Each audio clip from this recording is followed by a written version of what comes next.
শনিবার সকাল ৯টা রাজধানীর ফার্মগেটের দি ঢাকা মার্কেন্টাইল কোঅপারেটিভ ব্যাংকের গোডাউনে আগুন লাগে। খবর পেয়ে ঘটনাস্থলে ছুটে আসে ফায়ার সার্ভিসের ২টি ইউনিট।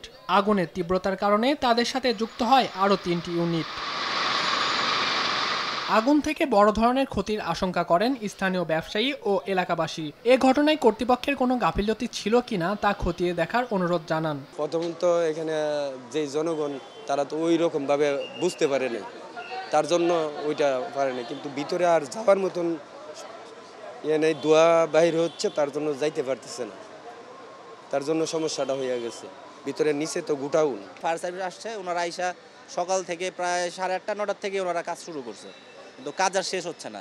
শুধু পানি দিচ্ছে, পানি শেষ হয়ে গেল। আমাদের এখান থেকে পানি নিয়েছে, ওই পাশের হোটেল থেকে পানি নেওয়া হয়েছে, কিন্তু আগুন আর নিপতেছে না। এখনই ফায়ার সার্ভিস আসছে, মূলত ওদের ঢুকার জায়গাটা খুবই সরু। আন্ডারগ্রাউন্ডে বেসিক্যালি সামনে দিয়ে জায়গা থাকে, ওনাদের ওইখান দিয়ে না থাকার পিছন দিয়ে জায়গা, আর ফায়ার সার্ভিস ওইভাবে আগুন পানিটা দিতে পারতেছে না জায়গা পর্যন্ত। ঘটনার শুরু থেকে আগুন নেভাতে চেষ্টা চালায় তেজগাঁও কলেজ বিএনসিসি সহ স্বেচ্ছাসেবীরা। ফায়ার সার্ভিস কর্মীদের সঙ্গে কাঁধে কাঁধ মিলিয়ে কাজ করেন তারা। আগুনটা এলিমিনেট করার ক্ষেত্রে মূল সমস্যা যেটা হচ্ছে যে এখানে মূলত কাগজের ভিতরে আগুনটা ধিক ধিক করে জ্বলছে।